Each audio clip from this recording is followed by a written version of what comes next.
Hello, very good evening everyone. क्या हाल समाचार? Good evening, good evening, good evening, good evening, good evening. कैसे हैं आप सभी के सभी? क्या मेरी आवाज आ रही है सभी लोगों को बढ़िया से? आवाज सब कुछ क्लियर है? Very good evening everyone, very good evening, good evening, good evening, good evening. क्या हाल समाचार गोरिल्ला आर्मी? सब लोग मस्त है? पढ़ाई कर रहे हो बढ़िया से? कोई दिक्कत तो नहीं है? पढ़ाई वढ़ाई कैसी चल रही है? नमस्ते नमस्ते, very good evening, Radhe Radhe भाई। कैसे हैं? गुड इवनिंग सर जी, कैसे हो? बहुत बढ़िया। हाँ भैया, रिजल्ट आ गया बिल्कुल 2025 नीट का। अभी एक स्टूडेंट है मेरा, अभी तो ज़्यादा से बात नहीं हुई। एक स्टूडेंट है जिसकी 717 रैंक आई है अभी, तो ज़्यादा तो बात नहीं हुई है अभी उससे। सो 717 आई थिंक ठीक ठाक रैंक है। तो अभी कुछ ही बच्चों से बात हुई है, जिसमें एक ने अभी थोड़ी देर पहले, इनफैक्ट आपकी क्लास से जस्ट थोड़ी देर पहले ही बात हुई थी उससे, और उसने ये भेजा है मुझे, 710 रैंक आई है, 7110। ठीक है, तो बढ़िया है। नंबर आए हैं इसके 591। ठीक है, चलो भैया। मीडियम हिंदी मीडियम है, हिंदी इंग्लिश एक्चुअली दोनों में था ये। पहले हिंदी मीडियम में पढ़ाया था इसको, फिर इंग्लिश मीडियम में आ गया था ये, तो इसने 1 साल ड्रॉप किया था। नमस्ते भाई, नमस्ते। हाँ बेटा, गर्मी बहुत ज्यादा है, मगर मेरे ख्याल से आवाज लगभग सभी लोगों को आ रही होगी। बिल्कुल बढ़िया तरीके से आप मुझे सुन पा रहे हो। बहुत बढ़िया, बहुत बढ़िया। बेटा देखो, रैंक की बात कई बार क्या होता है, किस्मत भी बहुत इंपॉर्टेंट हो जाती है कि जब रैंक आती है तो कई बार बच्चे के ऊपर, टीचर के ऊपर, उसके क्वेश्चन को अटेम्प्ट करने के ऊपर, एग्जाम के ऊपर, सबके ऊपर डिपेंड करता है वो। ठीक है, very good evening. Okay okay, ये तो ऑनलाइन है बेटा, ऑनलाइन का स्टूडेंट है, ऑफलाइन का नहीं है। मैं ऑनलाइन ही पढ़ा रहा हूँ ना। Very good evening Ankita. अरे अर्जुना वाले भी हो यहाँ पे? क्या बात है। कितने नंबर पे सिलेक्शन होगा बेटा? सिलेक्शन के लिए कट ऑफ तो इस बार नीचे ही जा रही है, तो ऐसी कोई बात तो नहीं कट ऑफ की। बाकी कट ऑफ तो नीचे ही जा रही है। हाँ, गर्मी के कारण बेटा सिस्टम हैंग हो गया। अलवर कब आ रहे हो? बहुत बढ़िया। आपने मैसेज इग्नोर कर दिया। नहीं बेटा, पढ़ रहा हूं मैं। ठीक है भैया।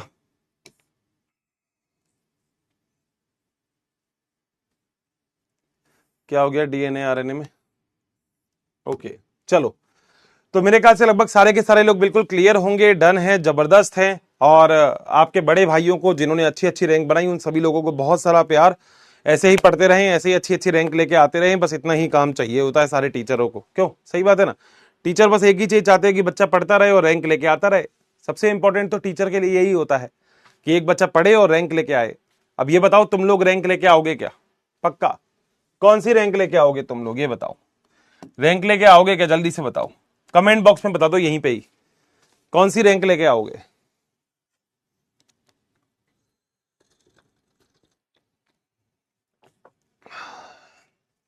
जल्दी बताओ, कौन सी रैंक लेके आओगे? जल्दी से बताओ, जरा पता तो कर लेते हैं कि रैंक कौन सी आएगी आपकी। मतलब आपकी रैंक कौन सी आएगी? हाँ, बहुत बढ़िया, बहुत बढ़िया। फर्स्ट रैंक लेके आओगे? चलो बहुत बढ़िया। 1000 बेटा, सोचो तो फर्स्ट रैंक की सोचो ना, कि अर्षित सर हम तो फर्स्ट रैंक लेके आएंगे, बिल्कुल फर्स्ट टू फर्स्ट रैंक लेके आएंगे। ये बात, फर्स्ट रैंक लेके आएंगे, क्या बात है। बहुत बढ़िया, बहुत बढ़िया, बहुत बढ़िया। एआईआर फर्स्ट, ऑल इंडिया में रैंक फर्स्ट आएगी तुम्हारी। ये वाली बात, ये बात तो अच्छी है। ऑल इंडिया में रैंक फर्स्ट आनी चाहिए, तभी तो मजा है। नहीं? हाँ, क्या बात है। जबरदस्त, जबरदस्त मेरे प्यारों, जबरदस्त जबरदस्त जबरदस्त। बहुत ही बढ़िया, बहुत ही बढ़िया। बस ऐसे ही पढ़ाई करते रहो तो सारा काम अपने आप हो जाएगा। पढ़ाई बस तुमको ऐसे ही करनी है जैसे तुम करते आ रहे हो। बस ऐसे ही पढ़ाई करते रहो तो सारा का सारा काम अपने आप हो जाएगा। बहुत ही बढ़िया बात है। इस साल का टॉप कितना गया बेटा? वैसे तो मेरे ख्याल से 6 समथिंग गया है, ये 87 समथिंग गया है, बट रैंक ऊपर नीचे आ सकते हैं। कितने हो बेटा? यही है। हाँ, फर्स्ट तुम्हारी है, बहुत ही बढ़िया। एससी कास्ट में बेटा नंबर थोड़े से कम होंगे, मगर सिलेक्शन अगर एससी में हो तो सिलेक्शन के लिए फिर हो जाएगा, कोई दिक्कत नहीं है। I love you too Rahul, बहुत बढ़िया। हाँ बेटा, सर हमने भी रिजल्ट अच्छा नहीं आया, कोई बात नहीं बेटा, रिजल्ट तुम्हारा अच्छा आएगा ना। तुम लोग अच्छे से मेहनत करोगे, नीट में बढ़िया रैंक लेके आओगे तुम। ठीक है, चले। क्या हो गया भाई? श्यामा परवीन, क्या हो गया? हालचाल बहुत बढ़िया। बेटा टॉप का तो ऐसा ही होता है, कभी टॉप आ जाता है, कभी कहीं से कभी कहीं से, तो ऐसी कोई बात नहीं है, मगर बच्चे बहुत अच्छी मेहनत करते हैं, ये सबसे इंपॉर्टेंट होता है। ठीक है भैया, आ जाओ। तो मेरे ख्याल से लगभग बातें तो लगभग सारी की सारी क्लियर थी। हमने जितनी भी बात आप लोगों से की थी लास्ट क्लास तक, वो लगभग सारे के सारे बच्चों को बिल्कुल अच्छे से क्लियर हो गई होगी। जितने भी बालक मुझे सुन रहे हैं उन सभी लोगों को पता होगा कि मैंने लास्ट क्लास में आपसे दो चीज करवाई थी। मैंने बोला था एक तो मैं पीवाईक्यू लेके आऊंगा आज, और आज एक नई चीज और कर लेते हैं, बताना ये सक्सेसफुल है क्या। पीवाईक्यू तो मैं ले आया, मगर आज इस पीवाईक्यू का मैं होमवर्क दूंगा, ठीक है। और आज मैं जो इससे पहले वाला चैप्टर था उसका रिवीजन करवाऊंगा, उसका रिवीजन करवाएंगे, इससे पहले वाले चैप्टर का रिवीजन। और पीवाईक्यू आपको होमवर्क में देंगे आज 10 से 15 पीवाईक्यू हैं, वो सारे के सारे आपके होमवर्क में, तो अगली क्लास में अपन इसको कंप्लीट कर लेंगे। ये बढ़िया तरीका है मेरे ख्याल से प्रैक्टिस करने का, क्योंकि यहाँ पे कई बच्चों की प्रॉब्लम आती है कि कई बच्चों के पोल नहीं आता। मैं मैसेज पढ़ रहा था तो मैसेज में कई बच्चे कह रहे थे हर्षित सर एक प्रॉब्लम आती है क्या। मैंने कहा हर्षित सर हमारे पोल नहीं आता, बताओ हम क्या करें। तो बेटा जिसके पोल नहीं आता उसके लिए बढ़िया तरीका है, जिस बच्चे के पास पोल नहीं आ रहा तो कोई दिक्कत नहीं है। देखो ये तुम्हारे लिए क्वेश्चन आंसर है, ये तुम्हारे लिए सारे पीवाईक्यू हैं। देखो 2019 में, 2019 में, 2017 का भी क्वेश्चन है यहाँ पे 2021 का भी क्वेश्चन है, यहाँ पे 2023 का भी क्वेश्चन है। तो कई सारे पीवाईक्यूज हैं तुम्हारे लिए, और ये सारे पीवाईक्यूज तुम्हारे होमवर्क के लिए हैं आज। तो अगली क्लास में अपन इस होमवर्क को ही क्लियर कर देंगे, सही बात है। तो ऐसे जिन बच्चों के पास पोल नहीं आता, अब देखो बेटा अब ये मत कहना हर्षित सर हमारे पास तो पोल आता है, मगर बेटा मान लो तुम्हारे पास पोल नहीं आता तो फिर तुम भी तो मेरे से यही कहते हैं ना कि हर्षित सर यार हम कैसे करें क्वेश्चन आंसर। तो अब तो बढ़िया काम हो जाएगा, अपने आप क्वेश्चन आंसर करना, उसके बाद जब पोल होंगे तो पोल के अंदर अपन उन चीजों का रिवीजन करवा देंगे, सही बात है। चलें आगे, 100% पॉइंट क्लियर, बिल्कुल सारे लोग तैयार हैं आगे पढ़ने के लिए। आगे की बात कर ली जाए आज जरा थोड़ी सी, श्योर, आ जाओ बेटा। बेटा सबसे पहली बात, हम हमेशा एक ही काम करते हैं किसी भी चैप्टर में, वो होता है रिकैप। और पहले हम रिकैप देखेंगे इसी चैप्टर का, ठीक है, कि इस चैप्टर में रिकैप में हम लोगों के लिए क्या क्या बातें हैं। अच्छा दो तीन बात वैसे मैं आपसे बोल देता हूं, पता नहीं आप लोग कितनी बात मेरी मानते हो, मगर मेरे ख्याल से कुछ तो मेरी बात मानते ही होंगे। जो बच्चे अगर मेरी बात मानते हैं तो एक छोटा सा काम किया करो, अगर लेक्चर हो जाता है तो सब कुछ समझ में आ गया तो बेटा एक बढ़िया सा मैसेज लिख दिया करो। उसमें एक मैसेज होता है जैसे एक टीचर पढ़ लेता है, बढ़िया रेटिंग वेटिंग तुम दे देते हो वो तो मेरे ख्याल से बढ़िया है, मगर एक मैसेज लिख दिया करो। तुम्हारे मैसेज में पढ़ता रहता हूं, लेक्चर के बाद सब मैसेज लिखा करो, लेक्चर से पहले नहीं। जब लेक्चर अपलोड हो जाता है ऐप के ऊपर उसके बाद मैसेज लिख दो, और उससे पहले रेटिंग वेटिंग मुझे नहीं पता कब आती है, वो तो तुम कर ही देते होंगे, उसमें कोई दिक्कत नहीं है, मगर वहां मैसेज जरूर किया करो। अब आ जाओ, आ जाओ बेटा। हम लोगों ने इस चैप्टर में पढ़ा था रिकैप। रिकैप के अंदर सबसे पहले मैंने आपको बताया था कि दो प्रकार की चीजें होती है, जिसमें एक होता है डीएनए और एक होता है आरएनए। आप सभी लोगों को पता है कि डीएनए होता है डीऑक्सीराइबोज न्यूक्लिक एसिड, और आरएनए जो होता है वो होता है राइबोज न्यूक्लिक एसिड। डीएनए और आरएनए अपने आप में विशिष्ट होते हैं, क्योंकि जो डीएनए होता है ये कहीं ना कहीं पेंटोस शुगर से बना होता है, और आरएनए के अंदर भी पेंटोस शुगर होती है। मगर डीएनए के अंदर सबसे इंपॉर्टेंट होता है कि डीएनए के अंदर जो दूसरे नंबर का कार्बन है उस पर एक ऑक्सीजन एब्सेंट होती है, जबकि आरएनए के अंदर जो दूसरे नंबर का कार्बन है उस पर ऑक्सीजन प्रेजेंट होती है। तो इसलिए हम डीएनए और आरएनए के अंदर बोलते हैं कि डीएनए के अंदर डीऑक्सीराइबोज शुगर है, क्योंकि सेकंड नंबर पे ऑक्सीजन नहीं है, जबकि आरएनए के अंदर राइबोज शुगर है, क्योंकि सेकंड नंबर पे ऑक्सीजन प्रेजेंट है। पहला पॉइंट। दूसरा पॉइंट, डीएनए के अंदर नाइट्रोजन बेस पेयर होते हैं, जो डीएनए को अपने आप में बहुत स्पेसिफिक और बहुत अच्छा बनाते हैं। डीएनए के अंदर जो नाइट्रोजन बेस पेयर होते हैं वो होते हैं प्यूरिन और पायरिमिडीन। मैंने याद करने का तरीका बताया था, जिसमें वाई आ जाएगा वो सारे पायरिमिडीन होंगे। तो पायरिमिडीन की स्पेलिंग में भी वाई आता है, थाइमिन में भी वाई आता है, यूरास और साइटोसिन में भी वाई आता है। आरएनए के अंदर केवल एक फर्क पड़ेगा, purine as it is same to same, मगर थाइमिन की जगह यूरासिल आ जाता है। सही बात है इतनी, आगे चलते हैं। अगला पॉइंट मैंने बोला था फॉस्फेट। मैंने बोला था डीएनए के अंदर जो फॉस्फेट होता है ये फॉस्फोरिक अम्ल होता है, इसकी वजह से ही डीएनए अम्लीय होता है। देखो छोटे छोटे क्वेश्चनों के आंसर तुम्हारे पास है। अब अगर कोई आपसे ये कहता है कि डीएनए अम्लीय होता है तो क्यों होता है, तो आप बोलोगे क्योंकि डीएनए के पास फॉस्फेट है तो डीएनए अम्लीय है। डीएनए ऋणावेशित होता है तो क्यों होता है, क्योंकि उसके अंदर फॉस्फेट समूह उपस्थित है। बेटा न्यूक्लियोसाइड क्या होते हैं? मैंने दो चीज बताई थी आपको, न्यूक्लियोटाइड और न्यूक्लियोसाइड। मैंने कहा था जो साइड से निकल जाएगा वो न्यूक्लियोसाइड, जिसमें सारे के सारे आ जाएंगे वो न्यूक्लियोटाइड। अब न्यूक्लियोटाइड के अंदर क्या क्या चीजें आती है? आपने लगभग सारी चीजें पढ़ रखी है। न्यूक्लियोटाइड के अंदर तो सब कुछ आएगा, फॉस्फेट प्लस शर्करा प्लस नाइट्रोजन क्षारक, इसे तो बोलते हैं न्यूक्लियोटाइड। और साइड के अंदर एक चीज नहीं आएगी, दैट इज द फॉस्फेट, तो उसे बोलेंगे न्यूक्लियोसाइड। यहां तक भी पॉइंट क्लियर? अगला पॉइंट, अगर आप कभी भी शर्करा का नाइट्रोजन क्षारक से बंध बनाते हो तो इसे हम एन ग्लाइकोसिडिक बंध बोलते हैं। इतनी सी बात आपको याद रखनी थी, नीट के अंदर यहां से सीधा क्वेश्चन आ जाएगा। अगला क्वेश्चन, यहां पे 3 फॉस्फेट जुड़े होते हैं, तो अगर एक फॉस्फेट जुड़ा होगा तो मोनोफॉस्फेट, 2 फॉस्फेट जुड़ा होगा तो डाइफॉस्फेट, 3 फॉस्फेट जुड़े होंगे तो ट्राइफॉस्फेट होता है। यहां पे मैंने अच्छे से आपको बता दिया था कि फॉस्फोएस्टर बंध का मतलब क्या होता है। फॉस्फोएस्टर बंध का मतलब होता है जब अम्ल और अल्कोहल के बीच में बंध हो तो फॉस्फोएस्टर बंध होते हैं। तो यहां पे एक फॉस्फोएस्टर बंध, 2 एनहाइड्राइड बंध होते हैं, ठीक है। तो इसको हम कई बार फॉस्फो एनहाइड्राइड बॉन्ड भी बोल देते हैं, ठीक है। और वहां पे एन ग्लाइकोसिडिक बंध आपको देखने को मिलता ही मिलता है। आगे चलते हैं, ये आरएनए है, आरएनए के अंदर बस ऑक्सीजन लगा दोगे शर्करा के अंदर और वहां पे यूरासिल हो जाएगा, जबकि डीएनए के अंदर यहां पे थाइमीन होता है, ठीक है। आ जाओ आगे। अगली चीज, ये मैंने लिखना आपको बताया था और ये पूरा का पूरा आप लोगों को याद ही करना था, और याद भी नहीं करना, मैंने बोला बस एक चीज याद रखना। अगर ए को बोलते हैं एडिनिन, जी को बोलते हैं ग्वानिन, सी को बोलते हैं साइटोसिन, टी को बोलते हैं थाइमीन और यू को बोलते हैं यूरासिल, तो यहां पे इसके साथ शर्करा जोड़ दोगे तो नाम हो जाएगा एडिनोसाइन। अगर इसके साथ एक फॉस्फेट जोड़ दोगे, अकार्बनिक फॉस्फेट जिसके अंदर कार्बन नहीं होता, तो मोनोफॉस्फेट हो जाएगा। एक फॉस्फेट और जोड़ोगे तो डाइफॉस्फेट हो जाएगा, एक फॉस्फेट और जोड़ोगे तो ट्राइफॉस्फेट हो जाएगा। तो 3 फॉस्फेट यानी कि ट्राइफॉस्फेट, 2 फॉस्फेट यानी कि मोनोफॉस्फेट, 1 फॉस्फेट यानी कि बाइफॉस्फेट। इसका सीधा सा मतलब है कि अगर आपने दोस्तों ये वाला डायग्राम बना रखा है, ये वाला, और इसमें अगर आपने एक फॉस्फेट जोड़ रखा है, ये जो आगे दिख रहा है, तो ये है नाम, मान लो इसके साथ एडिनिन जुड़ा हुआ है तो हो गया adenine monophosphate.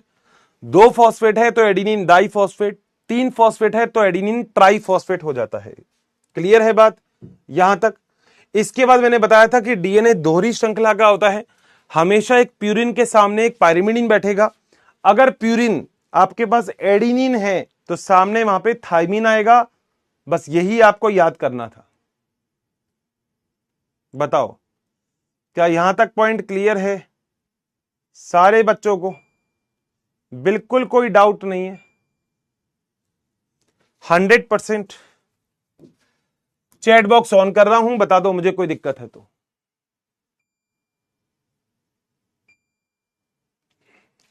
Chat box on है तुम्हारी, बताओ क्या यहां तक सब कुछ बिल्कुल क्लियर है क्या? कोई भी दिक्कत है कैसी भी यहां तक तो बता दो, सब कुछ क्लियर होना चाहिए।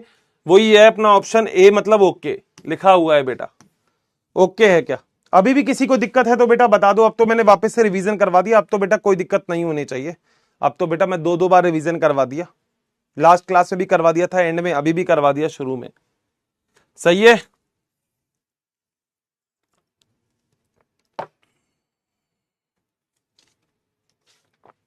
क्लियर है?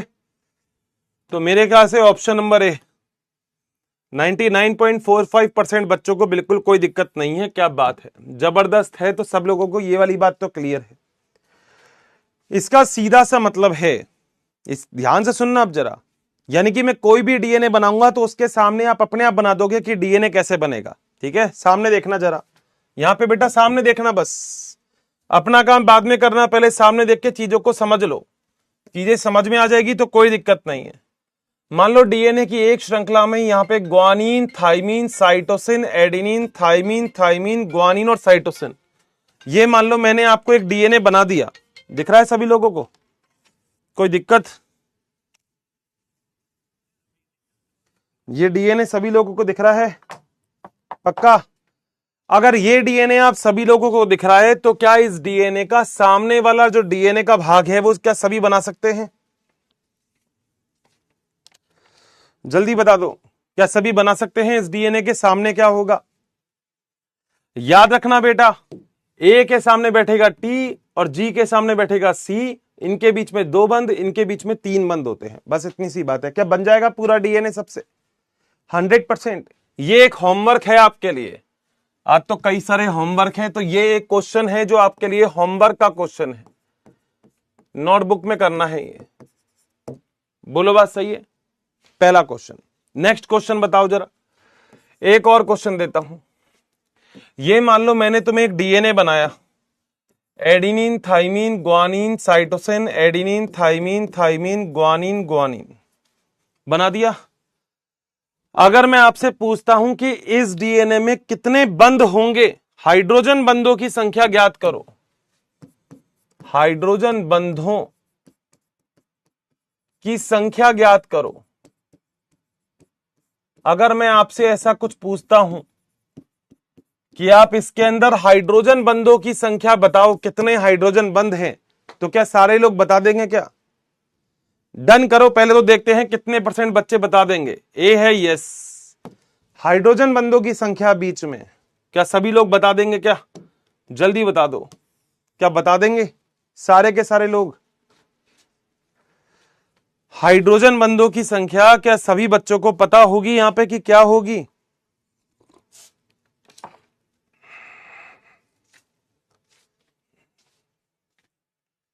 पक्का?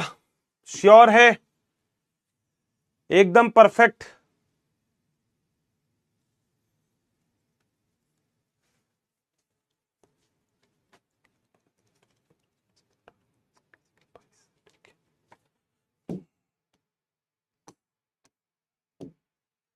छियानवे प्रतिशत तो बता देंगे, और जो नहीं बता सकते उनको ऑप्शन दे रहा हूं, ए बी सी और डी। 18, 20, 21 और 22 बता दो भाई आंसर। अगर जिसको पता है जल्दी से बताओ आंसर क्या है इसका। हाइड्रोजन बंधों की संख्या अगर पूछी है तो क्या हाइड्रोजन बंधों की संख्या तुम बता सकते हो? 100% हाइड्रोजन बंधों की संख्या सभी लोगों को पता होगी यहां पर। क्या सारे के सारे दोस्त मेरे हाइड्रोजन बंधों की संख्या बता सकते हैं कि कितने होंगे? जल्दी बताओ बेटा, टाइम नहीं लगाने का। हाइड्रोजन बंधों की संख्या बता दो बस, कितनी होगी जल्दी। मेरे हिसाब से तो देखो ऑप्शन डी होना चाहिए। 41% का सही है, बाकी कुछ गलत कर रहे हैं। बेटा देखो, गलत करना ही नहीं है, सही करना है। कैसे करना है वो बताता हूं, देखो यहां देखना बेटा। एडिनिन के सामने कौन बैठेगा बेटा? थाइमीन। थाइमीन के सामने एडिनिन, ग्वानिन के सामने साइटोसिन, साइटोसिन के सामने ग्वानिन, एडिनिन के सामने थाइमीन, थाइमीन के सामने एडिनिन, एडिनिन। ठीक है, यहां पे साइटोसिन, यहां पे साइटोसिन। सही बात है। अगर आप ये बनाओ नहीं बनाओ उससे कोई फर्क नहीं पड़ता, मगर यहां पे दो बंद होंगे, यहां पे दो बंद होंगे, यहां पे तीन होंगे, यहां पे तीन होंगे, यहां पे दो होंगे, यहां पे दो होंगे, यहां पे तीन होंगे, यहां पे तीन होंगे। तो बेटा बंद कितने हो गए? दो और दो चार, चार और तीन सात, 8 9 10 11 12 13 14 15 16 17 18 19 20 21 22, 22 बंद बनेंगे। दूसरी तरफ का डीएनए बनाओ मत बनाओ उससे कोई फर्क नहीं पड़ता। एडिनिन दो बंद बनाएगा, ग्वानिन तीन बंद बनाएगा, बस हो जाएगा आंसर, कोई दिक्कत ही नहीं है। आप कर सकते हो। अगला क्वेश्चन पूछूं? आ जाओ, ये एक क्वेश्चन करो। ये एक डीएनए बनाया, दूसरा बनाऊं मत, दूसरा वाला डीएनए का भाग इसी डीएनए में बता दो। Guanine guanine cytosine, adenine thymine thymine, adenine thymine. बताओ कितने हाइड्रोजन बंध हैं, पहले निकाल लो। बता दो।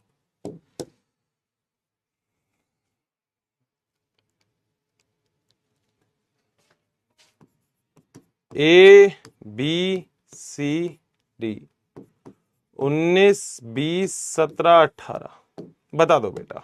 अगर आता है आंसर तो टिक मार दो। बैठे रहने से काम नहीं चलेगा, आंसर बताना पड़ेगा। आंसर बताओ जल्दी से, इसका आंसर क्या होगा?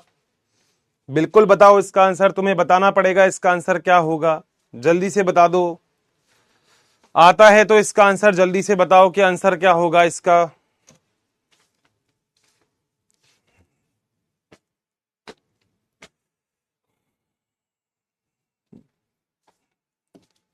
निकालो, मैं इतने बता देता हूं।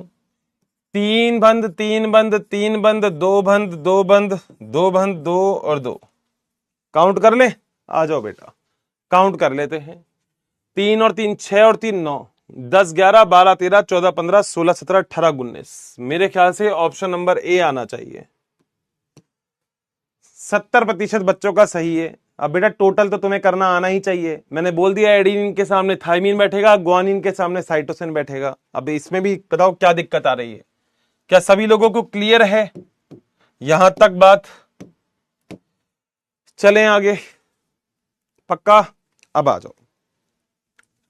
हम लोग एक चीज बोलते हैं कि डीएनए जो होता है ये एक दूसरे के प्रति समानांतर होता है। इंग्लिश से बोलते हैं एंटी पैरेलल। एंटी पैरेलल का मतलब क्या होता है? अगर डीएनए की एक श्रृंखला आप बनाते हो ऐसे और दूसरी श्रृंखला आप बनाते हो ऐसे, तो मैंने बोला था अगर एक जगह 5 डैश है तो दूसरी जगह 3 डैश है, तो इस जगह 5 डैश होगा, इस जगह 3 डैश होगा। इसका सीधा सा मतलब है कि डीएनए की अगर एक श्रृंखला ऐसे चलेगी ऐसे, तो डीएनए की जो दूसरी श्रृंखला होती है ना मुन्ना, वो ऐसे नहीं चलती, वो ऐसे चलती है। तो डीएनए की एक श्रृंखला अगर नीचे से ऊपर जा रही है तो दूसरी श्रृंखला ऊपर से नीचे जाएगी। ऐसा क्यों होता है वो आज तो मैं आंसर दूंगा, क्योंकि मैंने पहले नहीं बताया था।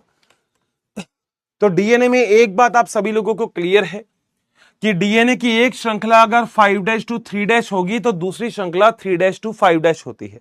ये बात क्लियर? मगर ऐसा क्यों होता है ये तुम्हारा आंसर है। यहां पे तो क्वेश्चन है और इसका आंसर दे रहा हूं। आंसर है शर्करा के कारण होता है। कैसे होता है वो जरा आंसर देखना है यहां पे, क्योंकि आपके बोर्ड के एग्जाम्स में भी ये नॉर्मल क्वेश्चन आ सकता है कई बच्चों के कि डीएनए की एक श्रृंखला अगर 5 से 3 होती है तो दूसरी 3 से 5 क्यों होती है। भैया जी तो क्वेश्चन बन सकता है। अब रटाने वाला तो रटा देगा इसको, मगर तुम समझो, देखो कैसे होगा ये। मान लो मैं डीएनए के अंदर एक शर्करा बना दिया ये, तो ऐसी ही डीएनए के अंदर एक दूसरी श्रृंखला बन गई, मान लो ये। बहुत लंबी श्रृंखला होती है डीएनए। ठीक बात, ध्यान से सुन लेना बेटा, फिर कहोगे हर्षित सर ये क्या हो गया, इसलिए बोल रहा हूं ध्यान से सुन लेना। ये है डीएनए, ठीक है। मगर बेटा यहां पर अगर नंबर की बात करो तो तुम्हें नंबर भी पता है, क्योंकि मैंने शर्करा का डायग्राम आपको बता दिया। ये 1 नंबर है, ये 2 नंबर है, ये 3 नंबर है, ये 4 नंबर है, तो ये 5 नंबर है। याद आ गया? ये 1 नंबर है, ये 2 नंबर है, ये 3 नंबर है, ये 4 नंबर है, तो ये 5 नंबर है। जिस बच्चे को ये वाली बात याद नहीं है तो बेटा ये देख लेना, देखो पूरा का पूरा बताया था मैंने, 1 2 3 4 5 पूरी चीज बताई थी, तो पूरी चीज तुम्हारे सामने है। ठीक है, आ जाओ, यहां तक क्लियर है? तो डीएनए की एक श्रृंखला अगर ऐसे लगी होगी ना शुगर, तो दूसरी तरफ का जो शुगर होगा वो मॉलिक्यूल उल्टा होगा।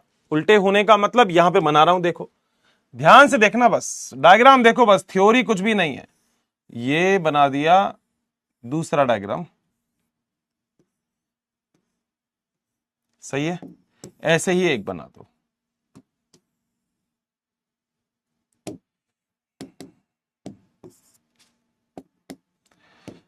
बोलो पॉइंट क्लियर है? अब अगर शर्करा को उल्टा करा, देखो इसको उल्टा करो तो 1 नंबर तो यहां पे आ जाएगा, तो ये कैसे होगा? ये होगा 1 2 3 4 और ये होगा 5वां नंबर। 1 2 3 4, तो ये होगा 5वां नंबर। बताओ क्या पॉइंट क्लियर है क्या? एक जगह शर्करा का मॉलिक्यूल सीधा होता है जबकि दूसरी जगह शर्करा का मॉलिक्यूल उल्टा होता है। कोई दिक्कत है यहां तक? कैसी भी तो बता दो। क्लियर है? 101%। कोई भी दिक्कत है तो बता दो भाई।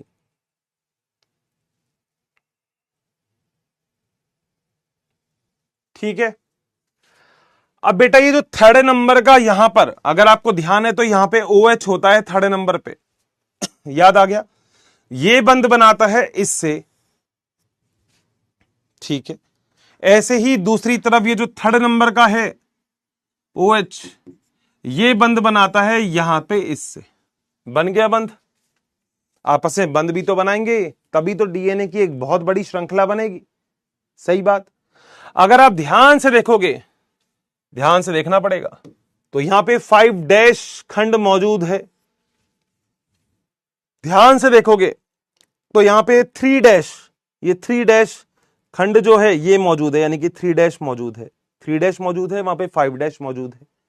वहीं पे दूसरी तरफ देखोगे तो यहां पे तो 3 डैश खंड मौजूद है, जबकि इस वाली तरफ ये 5 डैश खंड मौजूद है। तो मैंने यही तो बोला था, डीएनए में एक अगर 3 से 5 है तो दूसरा वाला उल्टा होगा, 3 से 5 होगा। बताओ क्या पॉइंट क्लियर है क्या? 100% पॉइंट क्लियर है, कोई दिक्कत? अब इसके पीछे बंद कैसे बनते हैं? मान लो मेरे प्यारों, अगर यहां पर है फर्स्ट नंबर के कार्बन पे ही जोड़ा था ना, एडिनिन है, और मान लो यहां पे ग्वानिन है, तो यहां पे क्या होगा? थाइमीन होगा। यहां पे क्या होगा? साइटोसिन होगा। एडिनिन और थाइमीन के बीच में 2 हाइड्रोजन बंद, और ग्वानिन और साइटोसिन के बीच में 3 हाइड्रोजन बंद पाए जाते हैं। बताओ क्या पॉइंट क्लियर है क्या? जिस बच्चे को नहीं समझ में आया फिर बता रहा हूं, डीएनए में एक तरफ तो डीएनए लगा होता है ऐसे सीधा, शुगर का मॉलिक्यूल, दूसरी तरफ शुगर का मॉलिक्यूल उल्टा लगा होता है। तो जिस तरफ शुगर का मॉलिक्यूल सीधा लगा हुआ है, काउंट करना आता है 1 2 3 4 5। अब सोचो इसको उल्टा कर रहे हो तुम, इसको ही उल्टा कर रहे हो। जैसे मान लो मैं यहां पे देख लेना, अब जैसे ये मैं बना देता हूं 1 2 3 4 और ये क्या हो गया 5। अगर मैं इसी को ही उल्टा करता हूं, मान लो इसी को ही, देखो ये कर दिया उल्टा, तो क्या एक नंबर देखो यहां आ गया क्या? 1 2 3 4 5, 1 2 3 4 5। सही बात है? बताओ क्या पॉइंट क्लियर है क्या? डन कर दो अगर ओके बात है तो। चैट बॉक्स ओपन कर दिया है तुम्हारा, बता दो मेरी बात क्लियर है तो। बोलना पड़ेगा बेटा, 2 बार समझा रहा हूं तो बोलना तो पड़ेगा कि अर्षित सर हाँ यहां तक बात बिल्कुल अच्छे से क्लियर है, कोई दिक्कत ही नहीं है, आप आगे चल सकते हैं। सही बात है, मैं बहुत धीरे धीरे चल रहा हूं, फिर भी हो सकता है 1-2% बच्चे पता नहीं क्यों मेरी बात नहीं समझते, मुझे ये नहीं समझ में आता, मगर मैं तो बहुत धीरे चल रहा हूं। मैं चला ही नहीं रहा हूं तेज, मैं इतना आराम से चल रहा हूं कि मुझे लगता है कि इससे ज्यादा धीरे तो कुछ नहीं हो सकता, फिर रह ही जाएंगे फिर चैप्टर सी। बहुत आराम आराम से चल रहे हैं, कोई दिक्कत नहीं है। तो आप लोगों को ये वाली बात क्लियर हो गई कि डीएनए में एक श्रृंखला अगर 5 से 3 होगी तो दूसरी 3 से 5 होगी, और इसका आंसर कौन है? शर्करा है। बोलो क्या पॉइंट क्लियर है? 100%। बेटा ये 4-5 नंबर देते हैं हम शर्करा के कार्बन के अणुओं के, तो कार्बन के अणुओं के नंबर जो होते हैं ना, ये 1 2 3 4 5 ऐसे नंबर दिए जाते हैं, तो मैंने नंबर दिए हैं 1 2 3 4 5 ऐसे नंबर हैं। डन है? चलूं आगे? पक्का क्लियर है कॉन्सेप्ट? आ जाओ। अगर आपने इतना काम कंप्लीट कर लिया है, जो मेरे ख्याल से सभी बच्चों ने कर लिया होगा, तो बात आती है फिर आखिर डीएनए के बारे में कि आखिर जो डीएनए होता है वो क्या होता है।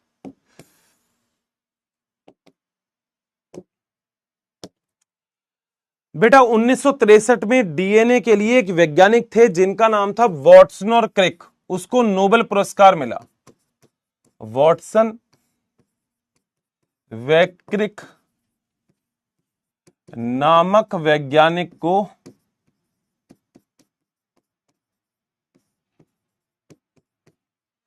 1963 में डीएनए की 3D संरचना या डबल हेलिकल संरचना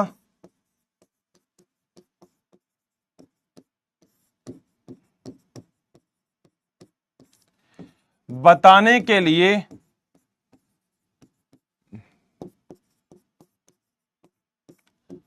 नोबेल पुरस्कार दिया गया।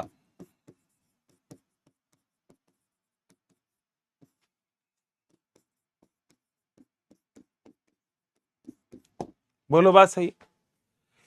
और इसे बीडीएनए मॉडल कहा जाता है, इसे बीडीएनए मॉडल कहते हैं। क्वेश्चन आ सकता है नीट में, है थ्योरेटिकल मगर क्वेश्चन बढ़िया बन सकता है। बताओ क्या ये पॉइंट क्लियर है? नीट में कोई तुमसे पूछेगा कि वॉटसन और क्रिक ने कौन सा मॉडल दिया, तो आप बोलोगे वॉटसन और क्रिक ने 3D मॉडल दिया। सही है, आगे चलते हैं। वॉटसन व क्रिक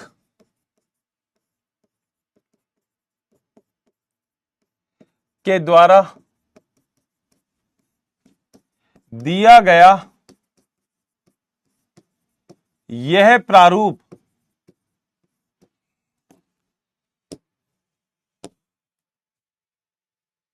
निम्न दो तकनीक पर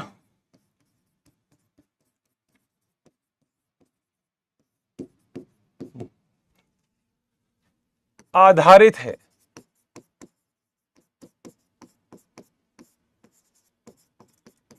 यानी कि कोई अगर आपसे कहे कि वॉटसन और क्रिक ने जो मॉडल दिया था वो आखिर किन दो तकनीक पर आधारित है, तो आपको पता होना चाहिए कि वो दो तकनीक कौन कौन सी थी। बताओ यहां तक पॉइंट क्लियर है? कोई भी दिक्कत कैसी भी? चलूं, ठीक है जी। जो पहली बात थी वो थी चारगाफ, एक वैज्ञानिक है, का तुल्यांकी सिद्धांत।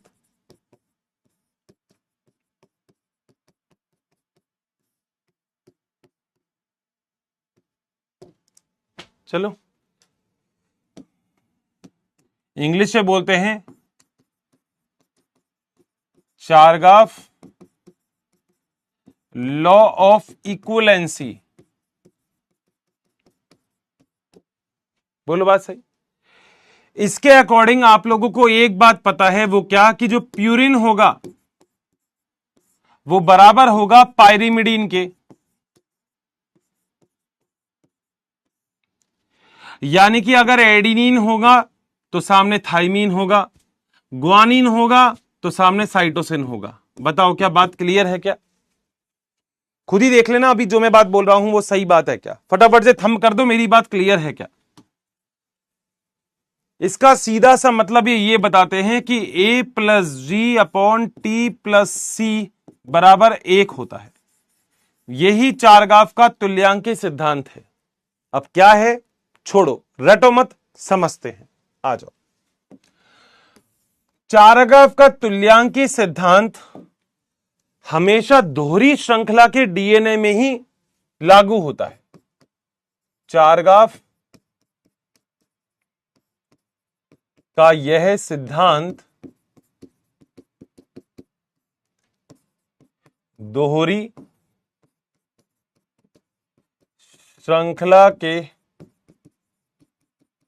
डीएनए के लिए होता है। बोलो बात सही है? क्या बोला मैंने फार्मूले में लिखा कि a plus G upon T plus C बराबर 1 होगा। ये होगा या नहीं होगा अभी देख लेते हैं, अभी पता लग जाएगा। मान लो यहां पे कोई डीएनए कह रहा हूं, TACCGAT लिख दिया। आप सभी लोगों को पता है कि यहां पर T के सामने आएगा A के सामने आएगा T, C के सामने आएगा G, यहां पे भी आएगा G, यहां पे आएगा C, यहां पे आएगा T, यहां पे आएगा A। सभी लोगों को पता है। सभी लोगों को यह भी पता है कि अब इन डीएनए में कैसा होगा, इसमें 2 हाइड्रोजन बंद होंगे, इसमें 3 हाइड्रोजन बंद, 2 हाइड्रोजन बंद होंगे, इसमें 3 हाइड्रोजन बंद होंगे, इसमें 3 हाइड्रोजन बंद होंगे, इसमें 3 हाइड्रोजन बंद, इसमें 2, इसमें 2। सभी लोगों को यहां पर क्लियर है?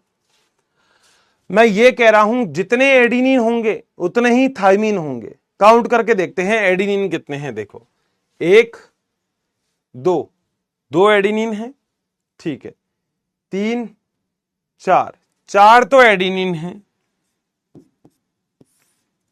तो जितने एडिनिन हैं उतने ही थाइमीन होंगे। थाइमीन देखो 1 2 3 4 ही थाइमीन है।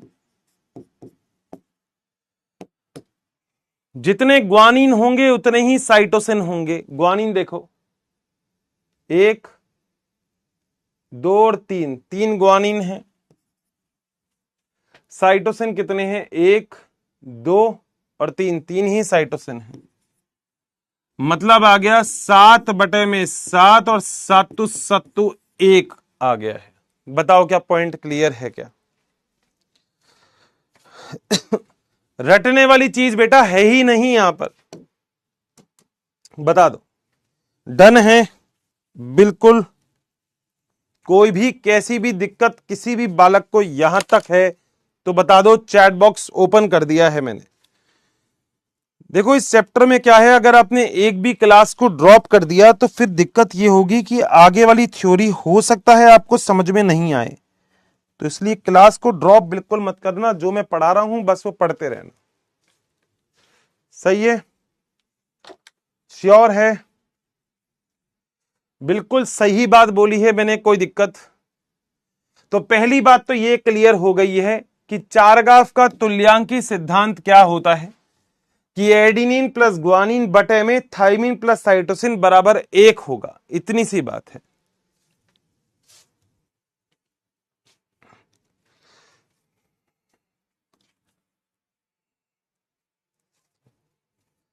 चलें भैया आगे। पक्का? अब सुनो, इतना काम करने के बाद एक और काम भी किया गया। मैंने बोला था यहां पर अगर याद किया है तो क्या, यह दो तकनीक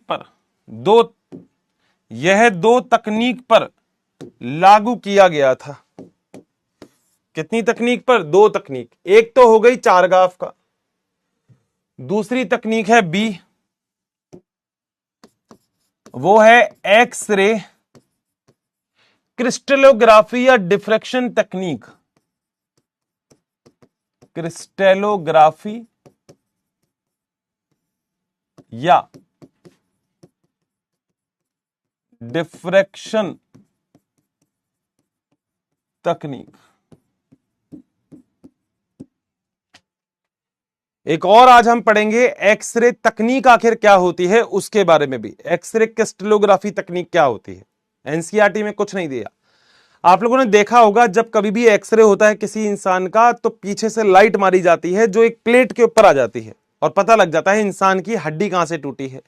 सेम कंडीशन यहां पर इन्होंने क्या किया, यहां पर एक ऐसे टेस्ट ट्यूब ले ली और उस टेस्ट ट्यूब के अंदर इन्होंने ऐसे करके डीएनए रख दिया। सही है? और यहां से एक विकिरण दी, जो विकिरण कौन सी विकिरण थी? एक्सरे विकिरण थी। कौन सी थी? एक्सरे। सही है? तो इसके द्वारा इन्होंने देखा कि जो सामने हमारे पास जब एक प्लेट थी तो इस प्लेट के ऊपर ये पूरा का पूरा डीएनए का जो डायग्राम है वो छप गया। बोलो बात सही? और ये सारा का सारा काम जिस वैज्ञानिक के द्वारा किया गया वो था विल्किंस और फ्रैंकलिन। विल्किंस वे फ्रैंकलिन नाम के वैज्ञानिक ने, फ्रैंकलिन नामक वैज्ञानिक ने बताया। बोलो क्या पॉइंट क्लियर है क्या? ये एक्सरे फिल्म है। क्या ये है एक्सरे की फिल्म और इस फिल्म के ऊपर डीएनए पूरा का पूरा छप गया, जिस संरचना से बहुत अच्छे से हमें पता लग गया कि डीएनए कैसा होता है। बताओ जरा मेरे प्यारों, क्या पॉइंट क्लियर है क्या?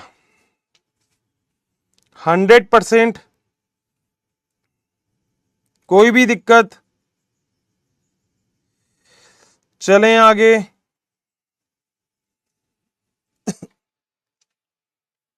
श्योर? आ जाओ फिर। इसके बाद एक हेडिंग आती है कि डीएनए की डबल हेलिकल संरचना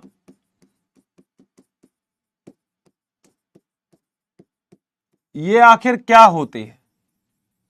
डीएनए की डबल हेलिकल संरचना आखिर क्या होती है, ये क्वेश्चन आता है। डबल हेलिकल का मतलब डीएनए एक चीज से नहीं, दो अलग अलग चीजों से मिलकर बना होता है। यानी कि एक श्रृंखला ऐसे है तो एक श्रृंखला ऐसे है। दिख रही है आपको दो श्रृंखला। और ये मैंने आपको बता दिया कि डीएनए में एक श्रृंखला अगर 3' होगी तो उसका दूसरा सिरा 5' है, तो ये 3' है, ये 5' है।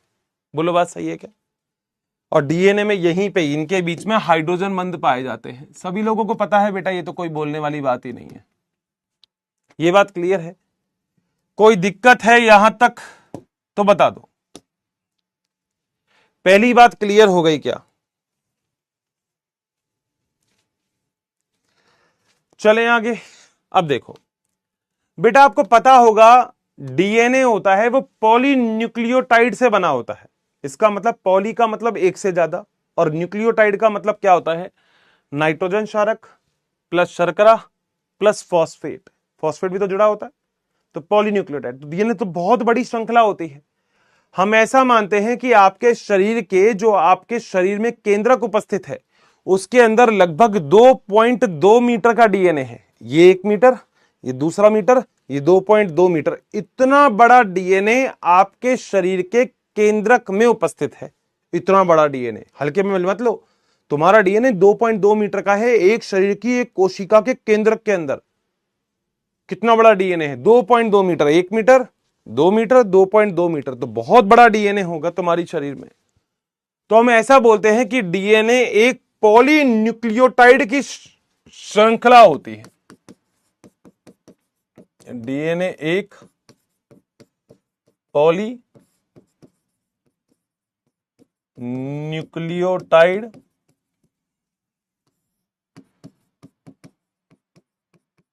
श्रृंखला होती है। बोलो बात सही? अब बेटा ध्यान से देखोगे तो डीएनए के अंदर, देखो ध्यान से देखना, बाकी काम मत करना भाई, मैं बोल रहा हूं ध्यान से देखोगे तो डीएनए के अंदर मध्य में तो उपस्थित होते हैं नाइट्रोजन क्षारक, और डीएनए की जो बैकबोन होती है, जो डीएनए का पिछला स्तर होता है, वो कौन कौन बनाता है? शर्करा और फॉस्फेट के द्वारा बना होता है। सही बात है, ये लिख देता हूं।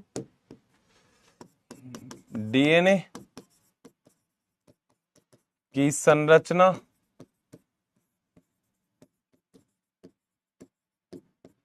के मध्य में, बोलो क्या उपस्थित होगा? बिल्कुल सही बात है, नाइट्रोजन क्षारक उपस्थित होते हैं। बोलो बात सही है। जबकि जो पीछे की तरफ बैकबोन जो होती है, बैकबोन किसके द्वारा? शर्करा व फॉस्फेट द्वारा बनी।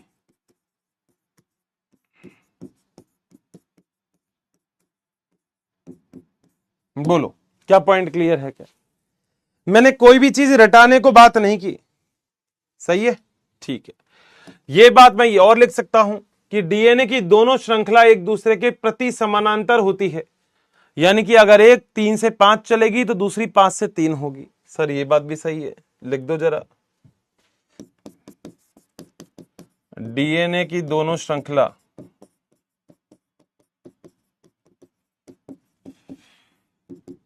कैसी होती है? प्रति समानांतर। इंग्लिश में क्या बोलते हैं? Anti parallel.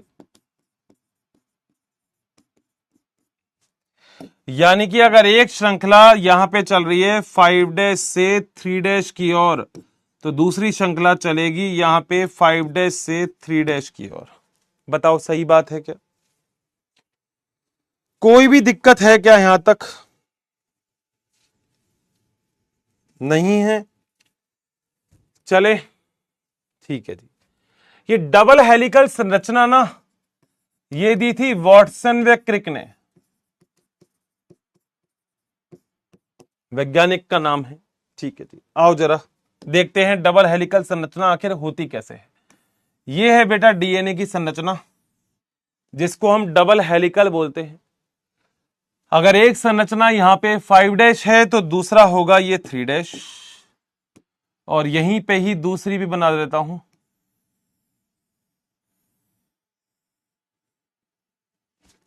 ये संरचना अगर 3' है तो ये हो गई 5'। बताओ कोई दिक्कत? पहली बात तो क्लियर है क्या? डायग्राम क्लियर है 100%? चलूं आगे?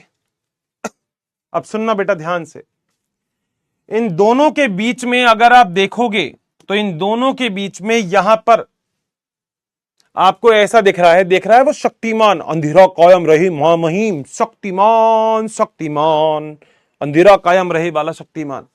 तो यहां पे दोनों श्रृंखलाओं के बीच में जो गैप है ये होता है बेटा 20, कितना? 20 एंगस्ट्रॉम का, या फिर हम इसको 2 नैनोमीटर बोल सकते हैं। बेटा ए का मतलब होता है एंगस्ट्रॉम और एनएम का मतलब होता है नैनोमीटर। बोलो क्या दोनों बात पहली क्लियर हो गई सभी लोगों को? कहीं दिक्कत हो तो बता देना, मैं बहुत आराम से चल रहा हूं। अगला चीज, जो एक पूरा चक्कर होगा, ध्यान से सुनना, जो एक पूरा चक्कर होता है, पूरा चक्कर का मतलब अगर मान लो मैं यहां से चक्कर की शुरुआत करता हूं तो यहां पर आधा हुआ, यहां पर पूरा, यानी कि ये जो पूरा का पूरा ये जो चक्कर आपको दिख रहा है बेटा, देखो यहां से मैं चलना चालू करूंगा तो यहां पर आधा हुआ, मगर जब वापस से पुरानी वाली स्थिति में आ जाएगा तो पूरा चक्कर हो गया। ये जो पूरा का पूरा चक्कर आपको दिख रहा है, ये पूरा का पूरा चक्कर, एक तो ये चीज जो आपकी काम की है। चलूं आगे? ये पूरा चक्कर 34 एंगस्ट्रॉम का या फिर 3.4 नैनोमीटर का होता है। बोलो 2 पॉइंट क्लियर है? 100% चल सकता हूं आगे? अब सुनो बेटा, इन प्रॉपर एक चक्कर के अंदर 10 नाइट्रोजन क्षारक के युग्म होंगे। मतलब अगर यहां पर एडिनिन है, ये थाइमिन है, ये ग्वानिन है, ये साइटोसिन है, ये एडिनिन है, ये थाइमिन है, कितने हो गए? 4 5 6। ये थाइमिन है, ये एडिनिन है, ये ग्वानिन है, ये एडिनिन है। बोलो बात सही? 10 नाइट्रोजन क्षारक के युग्म का मतलब जोड़े का मतलब सामने की तरफ भी बना दो। क्या बनेगा? ए के सामने बनेगा टी के सामने बनेगा ए, इसके सामने सी, इसके सामने जी, इसके सामने टी, इसके सामने ए, इसके सामने ए, इसके सामने टी, इसके सामने सी, इसके सामने टी। सही बात है। बंद बना सकते हो आप सारे के सारे। इनके बीच में 2 हाइड्रोजन बंद, 2 हाइड्रोजन बंद, 3 हाइड्रोजन बंद, 3 हाइड्रोजन बंद, 2 हाइड्रोजन बंद, 2 2 2 3 और 2। बताओ क्या पॉइंट क्लियर है क्या? यानी कि इस पूरे के पूरे जो हैं इसके बीच में आपको 10 क्षारक युग्म उपस्थित होंगे। क्षारक को नाइट्रोजन क्षारक भी कर सकते हो, तो 10 नाइट्रोजन क्षारक युग्म उपस्थित होंगे। युग्म का मतलब जोड़े है ना, एक के सामने टी, एक जोड़ा, 2 जोड़ा, 3 जोड़ा, तो टोटल मिला के 20 नाइट्रोजन क्षारक उपस्थित होंगे, यानी कि 10 का पेयर होगा। सही बात है। अब ये प्रॉपर 24 एंगस्ट्रॉम, इसके बीच में 10 नाइट्रोजन क्षारक, तो जो 2 नाइट्रोजन क्षारक के बीच में जो डिस्टेंस है, देखो 2 नाइट्रोजन क्षारक कौन कौन से? ये 2 नाइट्रोजन क्षारक के बीच में ये जो डिस्टेंस है, ये कितना होगा? ये होगा, टोटल है 34 बटे में 10 नाइट्रोजन क्षारक है, तो बराबर क्या हो गया? 3.4 एंगस्ट्रॉम। बताओ क्या पॉइंट क्लियर? और नैनोमीटर में करना है तो या 0.34 नैनोमीटर। बोलो बात सही है? और अगर आपको याद हो तो मैंने लिखवाया था, क्या लिखवाया था? मैंने एक चीज लिखवाई थी कहीं कि वाटसन और क्रिक ने एक मॉडल दिया था जिसे बीडीएनए मॉडल कहते हैं। तो दोस्तों ये वाला मॉडल सच में कौन सा मॉडल है? ये है बीडीएनए मॉडल।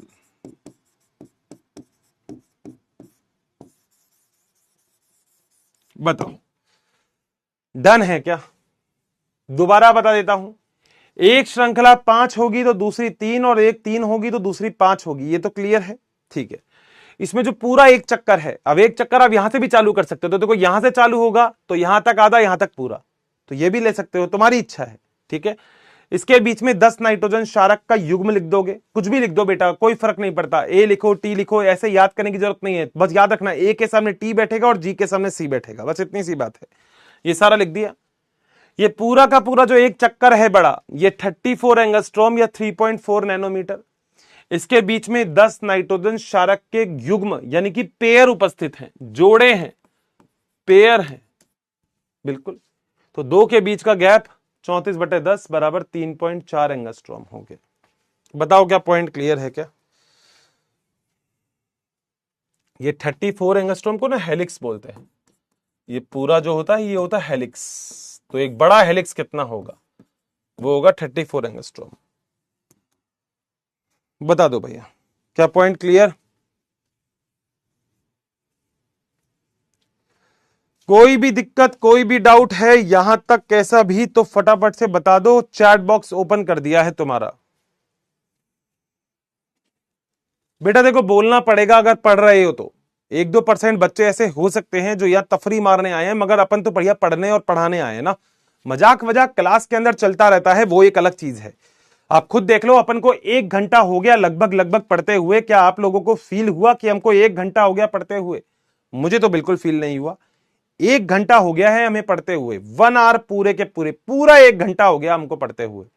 और ये 1 घंटा ही तो है जो अपन को बहुत इंपॉर्टेंट बता देता है कि 1 घंटा अर्चित सर क्या बात है, मजा ही आ गया। बताओ डन है? चैप्टर टिपिकल है ऐसा सब बोलते हैं, मगर बेटा अपन बहुत स्लो चल रहे हैं, बहुत आराम से चल रहे हैं, कोई जल्दबाजी नहीं है। मैं एक एक करके चीजें सारी ही समझा रहा हूं आपको। इसे 3D मॉडल भी कहते हैं। क्यों? क्योंकि बेटा एक पिक्चर ऐसे बना रखी है किसी ने, इस पिक्चर को इन्होंने ऐसे दुनिया के सामने बीच में रख दिया इसी को ही, और कह दिया देखो ऐसा है, तो 3D मॉडल होता है ये। तो ये 3D मॉडल भी कहलाता है। सही है। मैं आपसे क्यों पूछता हूं कि क्लियर है क्या, ये बताओ। ओके है सब?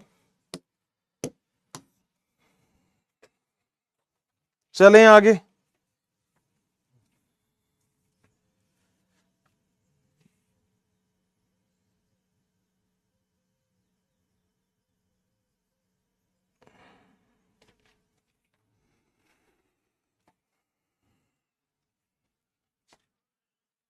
डन है?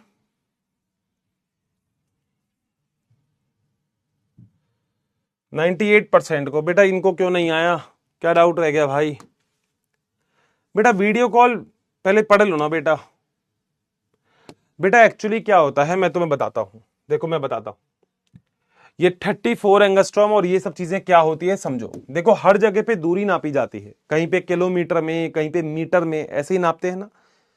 कहीं पे बोलते हैं इतने बीघा है, इतना हेक्टेयर है, ऐसे ही तो यूनिट नापी जाती है। तो यहां पर डीएनए के लिए जो यूनिट नापी जाती है वो हेक्टेयर वगैरह नहीं होती, वो क्या होती है, वो होती है एंगस्ट्रॉम। क्या होती है वो होती है एंगस्ट्रॉम। इतना ही याद करना है, ज्यादा डिटेल में जाने की जरूरत नहीं है दोस्त। अब अगर एंगस्ट्रॉम में लिखूंगा तो 34 एंगस्ट्रॉम लिखूंगा, डिवाइड कर दोगे 10 से तो 3.4 एंगस्ट्रॉम आ गया। सही बात। अब इसके बीच में नाइट्रोजन क्षारक कितने होंगे? 10 होंगे। अब अगर मैं बोलता हूं 2 नाइट्रोजन क्षारक के बीच में कितना गैप है, तो आप निकाल लोगे 34/10 बराबर 3.4 एंगस्ट्रॉम, ऐसे निकलेगा ये। बता आसान है ना, कोई दिक्कत? अब सुनो, छोटी छोटी चीजें हैं, चैप्टर कब हो जाएगा पता भी नहीं लगेगा। देखो बायोलॉजी कहती है अगर एडेनिन और थाइमिन की मात्रा ज्यादा है ग्वानिन और साइटोसिन से। क्या क्या बोला मैंने बोला अगर एडेनिन थाइमिन की मात्रा ज्यादा है, मान लो डीएनए के अंदर एडेनिन थाइमिन ज्यादा है, तो एडेनिन थाइमिन ज्यादा है बिल्कुल, तो ऐसी स्थिति को हम एटी बाहुल्य डीएनए बोलते हैं।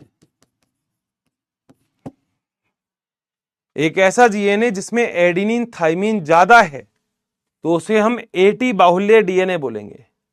जैसे आप कोई भी डीएनए देख सकते हो, काउंट कर लो, एडिनिन थाइमिन ज्यादा है या ग्वानिन साइटोसिन ज्यादा है। तो अगर एडिनिन थाइमिन ज्यादा है तो आप इसको एडिनिन थाइमिन बाहुल्य डीएनए बोल दोगे।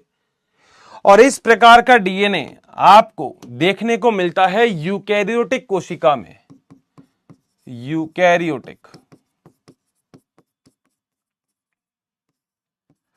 कोशिका में उपस्थित।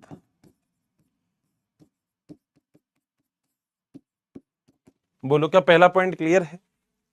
चलूं आगे। वहीं पे ही अगर मैं कंडीशन बी ले लेता हूं कि अगर एडिनिन थाइमिन की मात्रा कम है और ग्वानिन साइटोसिन की मात्रा ज्यादा है तो ऐसे डीएनए को जीसी बाहुल्य डीएनए कहते हैं।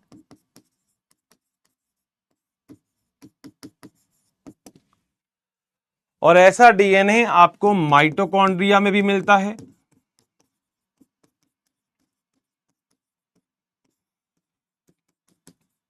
और ऐसा डीएनए आपको प्रोकैरियोटिक कोशिका में भी मिलता है।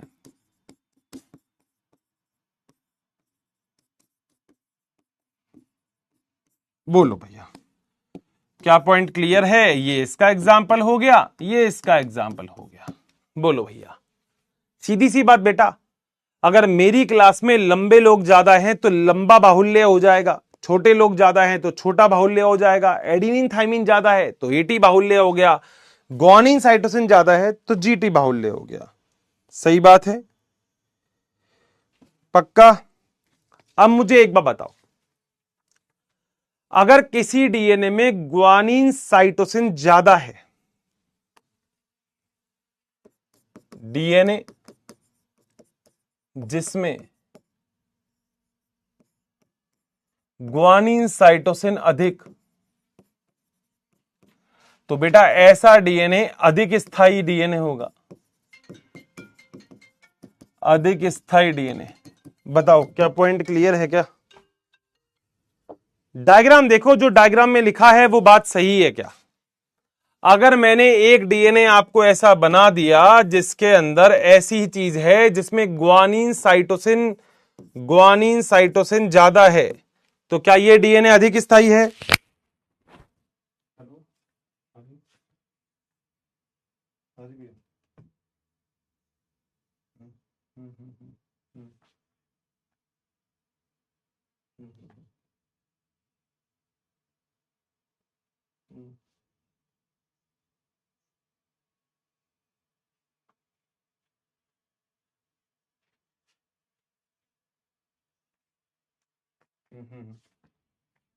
ठीक है यहां पर?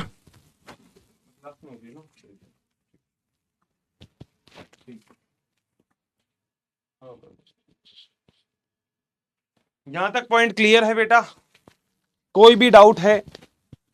यानी कि किसी भी जगह पे अगर ग्वानिन साइटोसिन ज्यादा है तो वो डीएनए अधिक स्थायी है। मैं ऐसा क्यों बोल रहा हूं? क्योंकि बेटा ग्वानिन के सामने मिलेगा cytosine, guanine cytosine, guanine cytosine, thymine और एडिनिन। जितने ज्यादा ग्वानिन होंगे उतने ही ज्यादा तीन बॉन्ड पाए जाएंगे, सीधी सी बात है। तो जितने अधिक तीन बॉन्ड होंगे उतना ज्यादा डीएनए अधिक स्थायी। सही बात? मैंने तुमको दो डीएनए बना दिए, एक डीएनए के अंदर 20 हाइड्रोजन बंद है, एक डीएनए के अंदर 50 हाइड्रोजन बंद है। बताओ कौन सा डीएनए अधिक स्थायी है? मान लो एक क्वेश्चन है,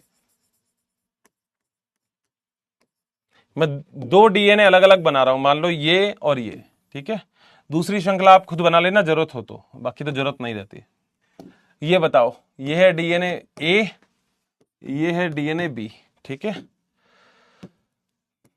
T A C G A T T T T A C A. बताओ दोनों डीएनए में से अधिक स्थायी डीएनए कौन सा है, ए या बी? ये तुम्हारा क्वेश्चन है, करके बता दो फटाफट से अगर आता है तो। नीट में क्वेश्चन आएगा कि इन दोनों में से कौन सा डीएनए अधिक स्थायी है, तो क्या आंसर निकाल लोगे क्या? जल्दी करके बताओ।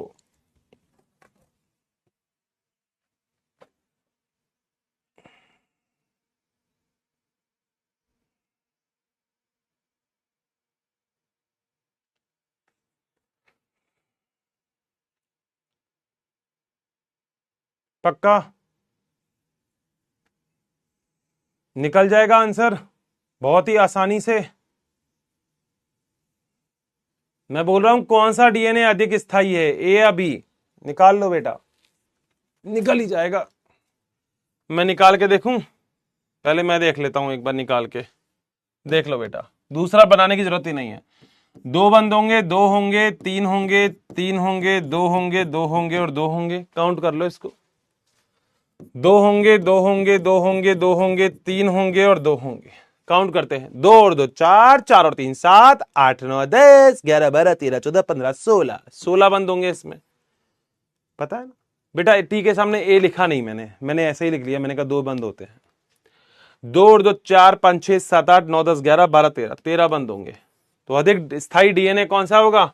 जो ए डीएनए होगा ये अधिक स्थायी होगा। बता दो भैया। 82% का सही है। अब मैथमेटिक्स बेटा थोड़ी बहुत तो आनी चाहिए। डन है। किसी बच्चे को लग रहा है कि मुश्किल चैप्टर है ये चैप्टर सच बता रहा हूं, वो जो पहले वाला चैप्टर पढ़ा था ना पुष्पी पातों में लैंगिक जनन, उससे भी आसान लग रहा होगा। ऐसा कोई है जिसको ये मुश्किल लग रहा है? बताओ जरा ये चैप्टर कैसा है? ये चैप्टर आसान है या मुश्किल है? बताओ कैसा लग रहा है चैप्टर? ये बहुत आसान चैप्टर है, इसमें मुश्किल कुछ आएगा ही नहीं।